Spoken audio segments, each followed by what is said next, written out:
함께 읽겠습니다. 시작. 여호와 하나님이 그 사람에게 명하여 이르시되 동산 각종 나무의 열매는 내가 임의로 먹되 선악을 알게 하는 나무의 열매는 먹지 말라. 내가 먹는 날에는 반드시 죽으리라 하시니라. 아멘.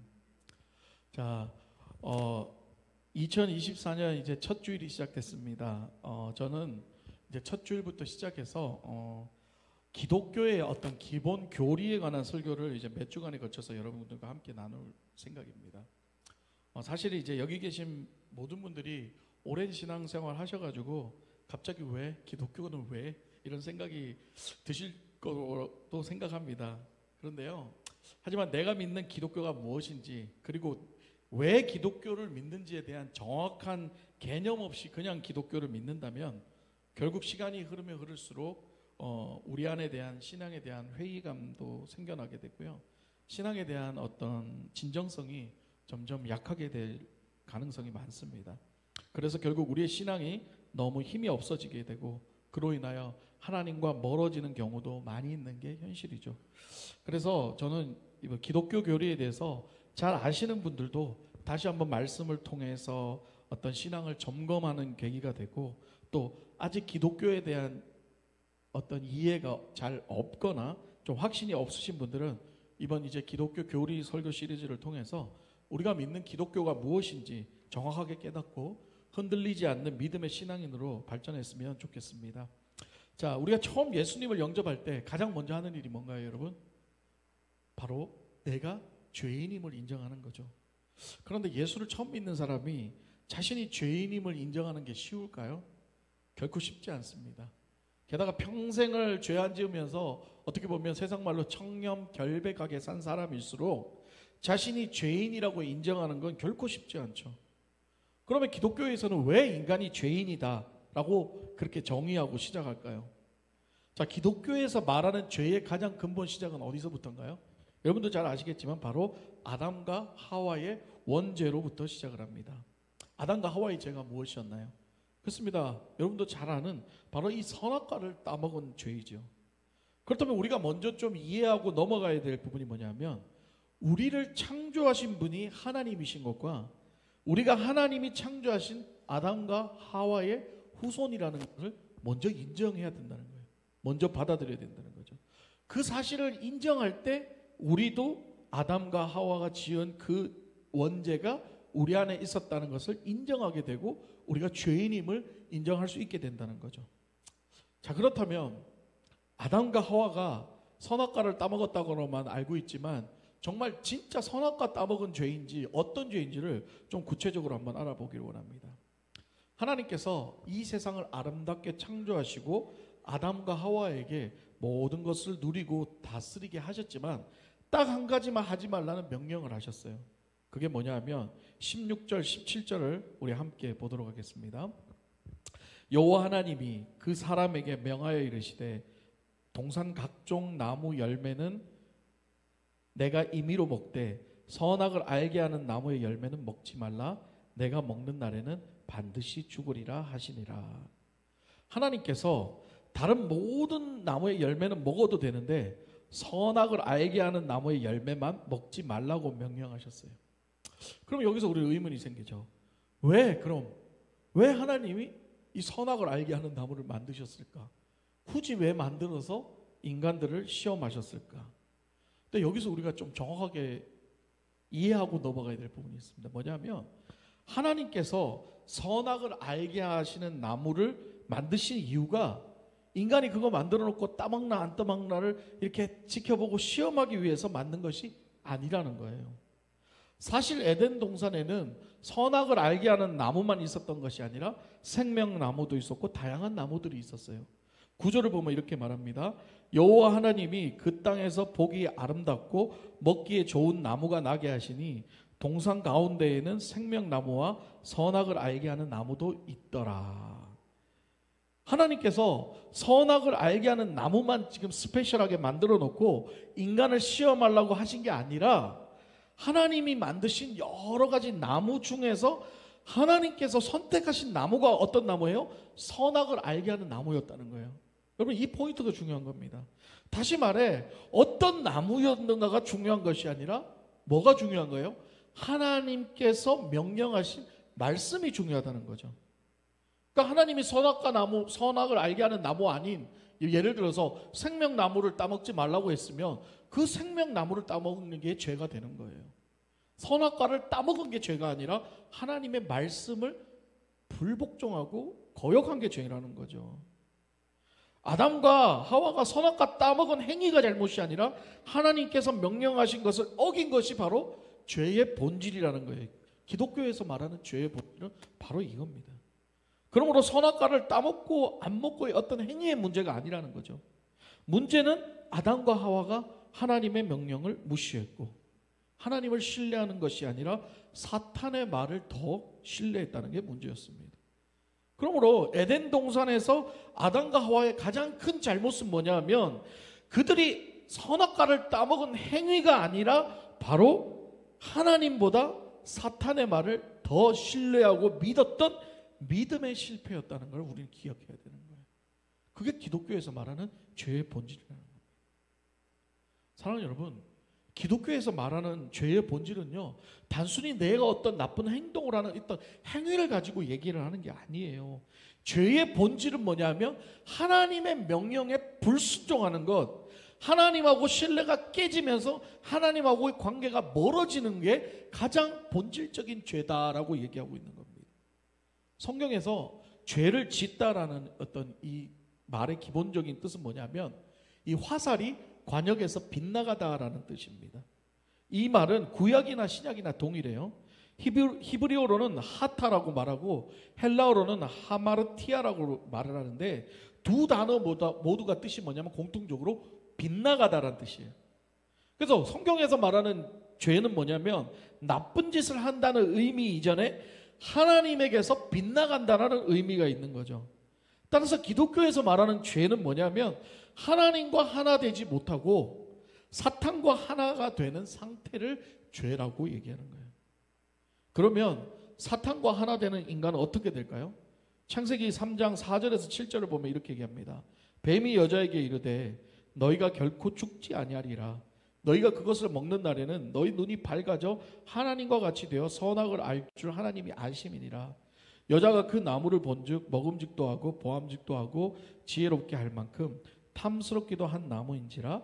여자가 그 열매를 따먹고 자기와 함께 있는 남편에게도 주매 그도 먹은지라. 이에 그들이 눈이 밝아져 자기들이 벗은 줄 알고 무화과 나무 잎을 엮어 치마로 삼았더라. 지금 사탄은 뭐라고 유혹하고 있어요? 하나님의 말씀에 불순종해도 결코 죽지 않는다고 지금 유혹하는 거예요. 여러분 이게 뭐예요? 바로 죄의 합리화라는 거죠. 내가 죄를 지으면서도 우리 안에 사탄은 뭐라고 얘기하냐면 이 정도는 괜찮아. 이 정도는 하나님도 아셔. 이 정도는 괜찮아. 이 정도 이게 뭐 죄야. 지어도 돼. 이런 죄의 합리화가 결국은 그게 쌓이고 쌓여서 어떻게 돼요? 하나님하고 관계를 점점 멀어지게 만든다는 거죠. 그리고 사탄의 유혹은 거기서 끝나는 것이 아니에요. 뭐라고 얘기해요? 너희 눈이 밝아져서 하나님과 같이 되어 선악을 알게 된다고 지금 유혹하는 거예요. 여러분, 죄의 합리화는 죄의 시작이 되었다면은 결국 죄의 확증은 어떻게 돼요? 하나님과 동등하게 되는 단계로 올라간다는 거예요. 인간이 하나님과 같이 되고자 하는 이 마음이 바로 교만이고 죄의 본질이라고 성경은 얘기하는 거예요. 여러분, 기독교에서 말하는 선과 악의 기준은요, 도덕적 기준이 아닙니다. 기독교에서 말하는 선과 악의 기준은 뭐예요? 바로 하나님이세요. 그런데 인간이 그 하나님의 자리에 올라서 자신들이 그 선과 악의 기준이 되려고 했던 거죠. 그런데 그들이 사탄의 유혹에 넘어가서 선악과를 따먹고 나서 정말 그들이 진정한 선과 악의 어떤 진리를 깨달았나요? 아닙니다. 7절을 보면 그들이 선악과를 따먹고 눈이 밝아져서 한 행동이 뭐예요? 자신들의 벗은 몸을 가장 먼저 보는 거죠. 다시 말해 그들은 선악과를 따고 먹으면서 선과 악을 밝히 보는 것이 아니라 오히려 자신들의 벌거벗은 육체의 욕망들을 보게 된 거죠. 에덴 동산에서 그들이 선악과를 따먹기 전에는 좀 더 정확하게 말하면 하나님의 말씀에 불순종하기 전까지는 그들에게는 수치와 부끄러움이란 것 자체가 없었습니다. 그런데 하나님의 말씀을 어기는 순간, 하나님의 말씀을 어기고 죄를 짓는 순간 뭐가 생겼나요? 수치와 부끄러움이라는 게 생겼다는 거예요.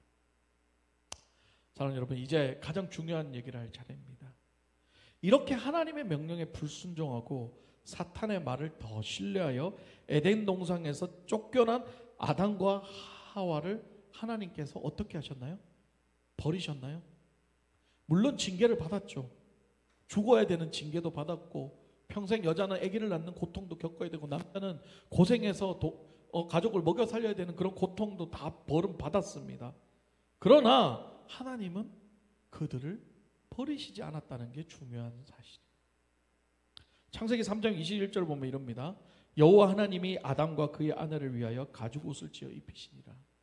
그들이 죄로 인하여 수치심과 부끄러움을 받았을 때에 하나님께서 하신 일이 뭐냐면 그들을 위해 옷을 지어 입히셨다는 거예요.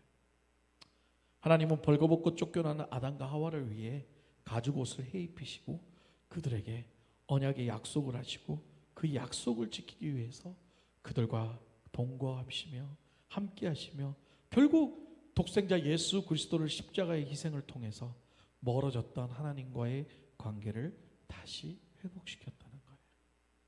이것은 여러분 전적인 하나님의 은혜이자 선물입니다. 그래서 사도 바울은 로마서 3장 23절 24절에 이렇게 말했습니다. 모든 사람이 죄를 범하였음에 하나님의 영광에 이르지 못하더니 그리스도 예수 안에 있는 성령으로 말미암아 하나님의 은혜로 값없이 의롭다 하심을 얻은 자가 되었느니라. 할렐루야. 여러분 믿으십니까? 여전히 우리는 죄인이었고 여전히 우리는 하나님 앞에서 내세울 것 없는 그런 존재였지만 하나님은 우리를 버리지 않으셨고 우리를 책임지셨고 결국은 예수 그리스도를 통하여서 우리와 다시 하나가 되게 하셨다는 사실입니다. 사랑하는 여러분, 이제 이 하나님의 사랑으로 인해 저와 여러분이 하나님의 자녀가 된 줄 믿습니다. 믿으십니까? 그러나 우리가 명심해야 될 것이 있어요. 여전히 우리는 사탄의 유혹 속에서 이 세상을 살아가고 있습니다.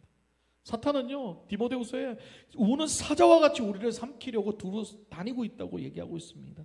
그러므로 우리가 해야 될 일이 뭐예요? 하나님의 자녀가 되었지만 우리는 죄악과 싸우기를 피 흘리기까지 해야 된다는 거예요. 아까 처음에도 말씀드렸지만 죄의 합리화는요, 우리를 결국 다시 또 하나님의 자리에까지 오르게 하는 위험이 있습니다. 하나님의 자리에 오른 인생은요, 결국 하나님의 말씀을 듣지 않습니다. 하나님의 명령하신 모든 것을 무시하고 자기 마음대로 자기 뜻대로 또 살아가게 되는 거예요. 우리 안에는 그런 본성들이 아직도 트글트글 살아 있습니다. 나도 모르게 자꾸 죄를 합리화하고 이 정도는 괜찮겠지, 이 정도는 뭐 이해하겠지. 그게 반복되다 보면 점점 그 죄가 나를 삼키기 시작하고 그 죄가 나를 삼키는 순간 내가 하나님의 음성에 귀가 멀어지게 되는 거예요. 바라보던 하나님의 모습이 사라지게 됩니다. 그 자리에 누가 가요? 나라는 우상이 들어가는 거예요. 그 자리에 나라는 우상이 들어가서 내가 하고 싶은 대로 내가 원하는 대로 그렇게 살아가게 되는 거예요. 우리 인간의 모습이 그런 거예요. 예배를 드려도 하나님이 아닌 그 자리에 나를 끼워놓고 나를 위해서 예배를 드리고 나를 위해서 헌금을 하고 나를 위해서 봉사를 하고 내 열심으로 살아가게 되는 거예요. 결국 그러면 어떻게 돼요? 결국은 죽을 수밖에 없는, 영적으로 죽어가는 상황으로 가게 된다는 거죠. 그러므로 우리는 이 죄악과 피 흘리기까지 싸워야 된다는 거예요. 쉬운 게 아닙니다, 여러분. 그래서 우리 그리스도인들의 신앙생활이라는 것은 결코 쉽지 않다고 예수님께서 그렇게 얘기하셨잖아요. 십자가의 길이고 가시밭길이고 고난의 길이라고. 근데 자꾸 사람들은 쉽게 가려고 그래, 편하게 가려고 그래요. 아, 그냥 괜찮아, 이 정도 괜찮아. 그런데요, 괜찮은 게 아니에요. 그 괜찮아가 점점 쌓이면 나중에는 돌이킬 수 없는 단계까지 돌아갑니다.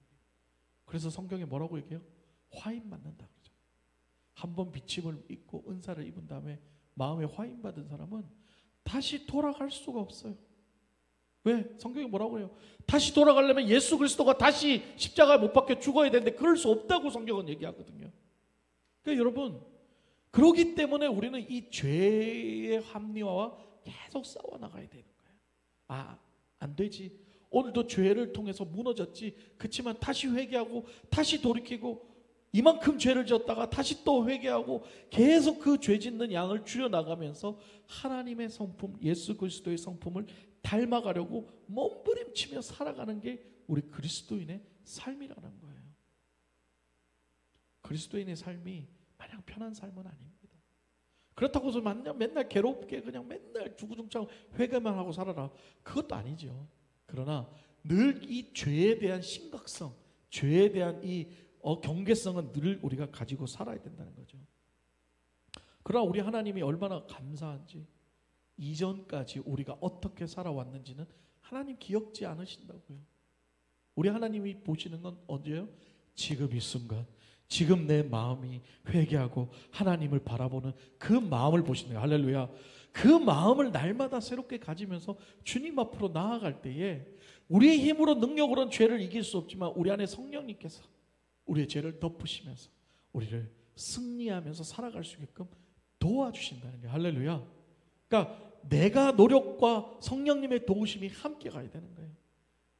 나는 아무것도 안 하고 성령님이 알아서 다 해주시겠지. No, 아닙니다. 우리도 노력해야 되는 거예요. 우리도 죄와 싸우기를 노력해야 되는 거예요. 죄의 유혹에 있는 자리에 안 가려고 노력해야 되고, 죄의 시선에 있는 것들을 안 보려고 노력해야 되는 거예요. 그럴 때 우리 하나님께서 우리를 도와주시고 우리와 함께 해주신다는 사실입니다. 2024년 한 해는요, 우리 사랑의 교회 식구들이 우리를 죄에서 구원해 주신 하나님의 사랑에 더 감사하면서 그 뜨겁게 하나님을 사랑하고 예배하고 그 사랑을 세상에 실천해 나가시기를 주님의 이름으로 축원합니다. 그리하여서 이 올해는요, 어떻게 해서든지 내 안에 있던 그 연약한 죄성들, 사람은 말하지 못하지만 우리 하나님만 알고 있는 내 안에 그런 연약한 죄성들이 있을 거예요. 우리 하나님 앞에 고백합시다. 하나님 앞에 내려놓읍시다. 그리고 하나님, 연약합니다. 부족합니다.